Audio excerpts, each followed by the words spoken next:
Hey, and welcome to Matt and Jess TV. I am Matt Rose. And I'm Jessica Bun Bun. Welcome to our Yellowjackets Season 3, Episode 7 preview. This episode, by the way, is titled Croak, which means one of two things. Either we're talking about a very loquacious frog who is going to be having a big role here, or someone gonna croak. Absolutely. Maybe it's the frogs. Who loves frogs? This is such a happy show and where nothing bad ever happens to anybody. No, there's a big reason to think that there are people who are going to die in this episode for a multitude of reasons, starting with the very simple fact that we have at least two people who have discovered the Yellowjackets out in the woods now. While they're in the middle of having a feast of Ben, nothing great is happening. We've dubbed them the bird watchers. We think that when Van was getting into the whole thing about the tape and the type of tape, and then it clicked with her right after she said, oh, real extreme bird watchers. Oh no. So we're just calling them the bird watchers. The trailer promo that's come up for this, that's what we're going to be talking about here going into this next episode. We've seen a little bit more of one of the bird watchers. We've had a mention of maybe possibly the one of the bird watchers actually still being in the present. Maybe. I think at the very least it seems like Shauna's going to meet up with someone, and I think that question is, it's like, okay, who is it? Is it a surviving bird watcher? Is it a surviving Yellowjacket we have not seen in the present? There's a lot of possibilities. We're going to get into them. Before we do, be sure to hit that subscribe button, because we do have a full review of episode 6 of Yellowjackets season 3 on the channel. So we suggest you check that out, but also our coverage of Severance as we get close to the finale there. We're in the midst of the White Lotus, and The Last of Us is looming large. There was a trailer that came out for it not that long ago, and we are going to be diving back into the world of Joel and Ellie pretty soon. Absolutely. We're also going to be covering The Handmaid's Tale. That's coming up pretty soon. So hit that subscribe button. Help us reach the milestone of 70,000 subscribers. We are really close. We're like 180 subscribers away. It's really exciting for us. So if you want to hit that subscribe button and help us out, we'd really appreciate it. Also, over on our Patreon, we're covering The Pit, which is airing on Max, and Bosch Legacy, the last season. It's coming up very, very soon. We're going to be covering that over there as well. And it's a great way to help support us here at the channel, as well as get some exclusive videos. So thank you so much to everyone who has joined. Thank you, guys. We really appreciate that. And I have a light bulb that has just gone off in my head here. It's time for instant theory, everybody. All right, let's go. Here's the problem with this instant. Okay, I'm sure other people have thought of this, but I just came up with it now. So listen, all theories are welcome here. It doesn't matter. Okay, because we have had an ongoing Pit Girl discussion for a little while now. Yes. What if Pit Girl is one of the bird watchers? It just feels like, okay, we've thought it had to be maybe Mari, just based on like the physical descriptions and all of that. And if it's a bird watcher, that leaves it open that Mari is still out there, and then you're introducing another possibility. But at the same time, and this is the big case for it not to be a bird watcher, is that kind of a cop-out reveal that we've been spending all this time, and the person in the pit is just like someone none of us have any investment in at all? Yeah, I just feel like it's got to be somebody who matters. I mean, this person is wearing Jackie's necklace. Like, it feels like it's got to be somebody who really matters. Yeah, why are you going to be like, hey, stranger, how about you put on this necklace?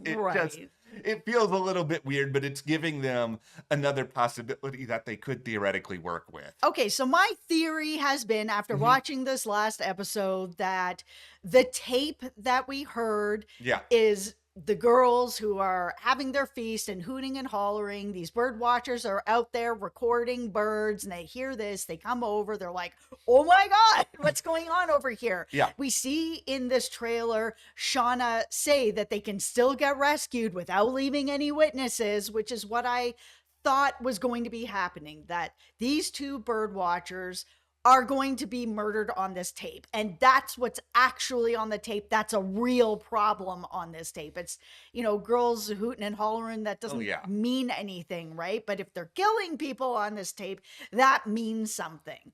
Yeah, I think what we have to remember here is that there's going to be a very big sense of urgency. I mean, in theory, it Yes. would be great to be like, hooray, we just got rescued. Let's go and go. But they immediately see what's going on with Ben. So I don't think this is going to be one of those situations where you sit these people down and be like, so are you recording? What's your deal? Let's go. Like, they're going to take them out pretty fast if they're going to take them out. And it feels like they're going to act first and then maybe ask questions later, including, oh, do these people have any sort of recording device on them? Because, you know, it's a pretty, if they're recording with this sort of tape, it's a pretty big thing. It's not something you're going to miss if you're kind of rummaging through their stuff after the fact. You'll find it pretty quickly. Absolutely. I mean, is the thing about this tape is, are one of the Yellowjackets going to have and keep this tape, or are we going to see that they're going to use the bird watchers to actually get out? Because Yeah. this has always been my biggest issue with the show, is that it seems like the girls want to get out. They've said it like a bunch of times. They just did everything they did to Ben. They're force Yeah. feeding him, like they're keeping him alive in a way that's just not okay, not humane. Like, to get the bridge to get out, that they seem like they're desperate, that they want to get out. Mhm. But at the same time, do they want to get out? They've had plenty of opportunities, not during the winter, but once the winter was done and the cabin was gone and it was springtime and they're catching rabbits, they're catching ducks, they've got, meat for, ever. Yeah. Why are they not jerking that meat and then getting out, hiking out? If these bird watchers can hike in, let's say it's 10 miles, let's say it's 30 miles, they can hike out. That's not going to be something that's impossible to get out. This forest isn't infinite. There will be an end to it, or they can get out, and they have enough food to be able to do so. So with these two bird watchers at this point, it's like, okay, well, if they hiked in Mm-hmm. and they've gotten to us, then we can get out at this point. So they've got two options here. They've seen Ben's head and what they're doing. So yeah, no witnesses, like Shauna is saying. Or do we get them to help us get out? Because we're in season 3 now. It Yeah. feels like it's time for them to get out. Well, if we're in a situation here where it's time for them to get out, and we have had teases of a timeline on this show after the rescue, so we Right. know that that's something they might be interested in exploring a little bit further. I think you run a situation here where, okay, well, maybe you don't take them out right away. And okay, bear with me, guys, this is really dark, but you basically say to them, okay, if you tell us how to get out, we'll let you live. You tell us where you are, and we'll follow those directions and X, Y, and Z. And then maybe they do that, and then they take them out anyway, because you can't leave any witnesses, sort of like Shauna said. Yeah. And it's like, okay, maybe you get out, and then maybe you're like, oh, we didn't see anybody else out there. If there's like some other crew of people waiting on the other side, and you just have a big ol' dose of plausible deniability when it comes to ever seeing these bird watchers, and maybe you bury them or do something else and hope that, okay, maybe nobody's ever going to find out about it. Yeah, the biggest issue they have now is explaining this, because if this was the Jackie situation, they'd be like, it's cold, it's winter, there's no food, there's no animals out, everybody's hibernating, we were desperate. Yes. This is not the same situation. They have a pen that is filled with animals, but they're still eating Ben. So there's no way to really explain this and be like, oh, we were really in a desperate situation while you're holding a bunny. It doesn't work anymore. Nobody's going to believe you. Oh. So the third option is that they somehow convince these bird watchers to get them to however they got in here, whether they helicoptered in or they, I don't know, the edge of the forest, they've got the van parked, like who knows, right? Where their campsite is, anything like that, and then kill them before all the girls just pile into the van and leave. Okay, here's a fourth possibility. This one's really, really crazy, but bear with me, guys. Okay. What if there are a couple of people who are like, oh, we really want to go with these people. Maybe they can really help us. For some reason, they're willing to take us, even though we have been here on the menu. But maybe there's some other people that are like, oh, we don't trust them or whatever. Because I keep wondering, like, is there a way for a couple of people to get out who are separate from everybody else? And maybe there's some sort of explanation as to why there might be some people who leave who nobody really communicates with anymore, because it's like, okay, if Melissa is still alive in the present and or played by Hilary Swank, why haven't we seen her? Why hasn't there been any discussion? And then beyond all that, it's like, okay, if one of the Yellowjackets has this tape, how did they get this tape? If Melissa goes off with these bird watchers, does she like take the tape from them at some point? Or is that just something that happens to happen if they kill them off at their compound? Yeah, here's the thing. We saw one of the bird watchers standing in front of the group trying to like talk to them. Yeah. So are these bird watchers actually going to be able to get away or make a situation where they run off? Because near the end of this promo, Van says we need to find these people before we can go home. Yeah. So is it that we need to find these people before we go home because we need to kill them, or we need to find these people before we can go home because they are the way out?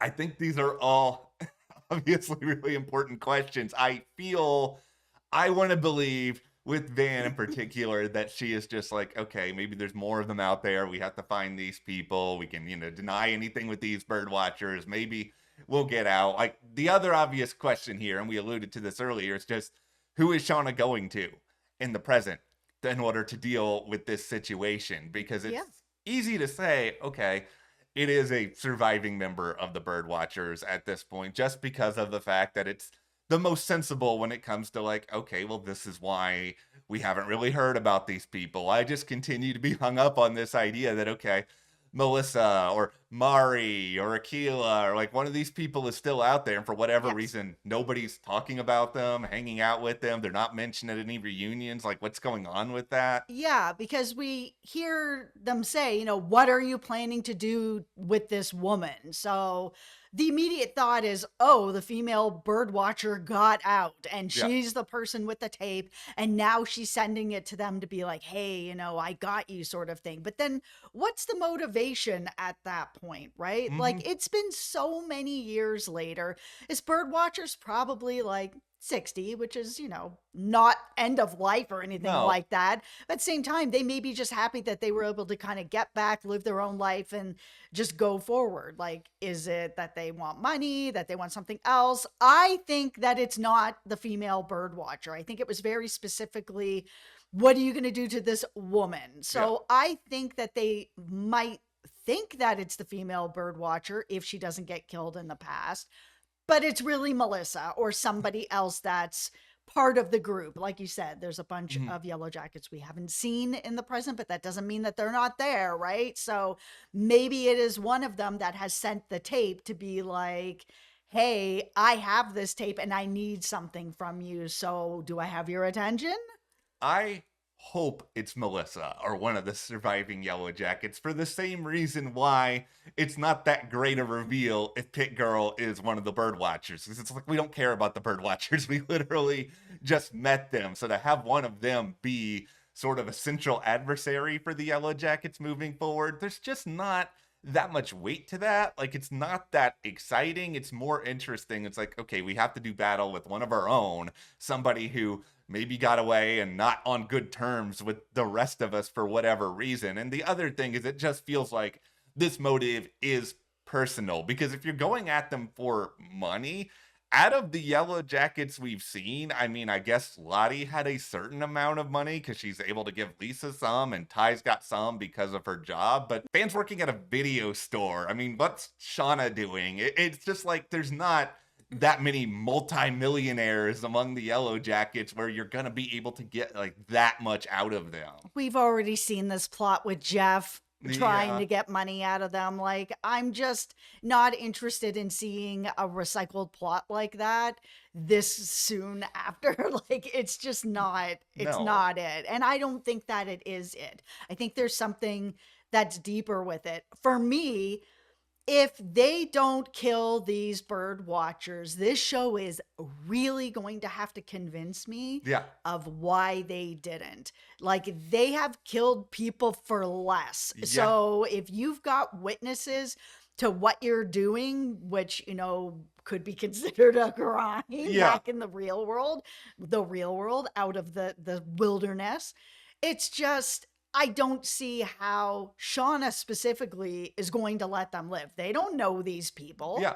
You guys are already making me try to buy into a lot, including that we're seeing escapades with Walter and Shauna that I still do not believe for any fabric of my imagination. So it's like, you guys need to have this make a certain amount of sense. And also, Hilary Swank, it's time. I think no matter who you are playing, you're probably playing the person who Shauna is going to meet, because we're 6 episodes in, and I know I've sat here and said for weeks that Hilary Swank has to be in the next new episode, but literally she has to be in the next new episode. There's no time. If she was just in the final episode of the season, you would say in the press release, oh, she's a guest star who's going to be there in the finale. They acted like she was going to be some big major part of the season. So it's like, okay, this has to be who we're going to see. And also that would just amplify the personal sort of motivation behind whoever's doing this, because you're not going to have Hilary Swank play somebody who's just after something like money. That's just not that interesting for an actress of her caliber. Yeah, I don't understand why she hasn't been on the show yet, unless it is just a big reveal that she is going to be playing someone like Melissa, a bigger character this season, and they're just really having to set it up. But like, we are getting kind of close to the end here. Yeah. No Hilary Swank, no Joe McHale. I don't know what is going on, guys. You have two huge actors that you're just not using. Why? Yeah, I'm willing to accept that you're introducing Hilary Swank late this season because you're going to carry her in and she's going to be a big part of season 4. Like, I will be okay with that, but don't introduce her and then kill her off 2 episodes later. You want to take out Joel McHale after an episode or 2? I'm fine with that, because he needs to make the Community movie. He can't be booked up on all these other jobs. He's already been doing that animal control show. He needs time in his schedule. But Hilary Swank, because Cobra Kai ended and you didn't bother to show up there, you need to have a big substantial role here on Yellowjackets. Yes. All right, well, that's where we are entering Yellowjackets season 3, episode 7. What do you guys think is going to happen? Who do you think is going to die next? Let us know in the comments. Hit that subscribe button so you don't miss any more coverage. Support us further by joining our Patreon. That link is in the description. And we are covering there The Pit on Max. Bosch Legacy coming up very, very soon, exclusively in video form. We will see you here next time.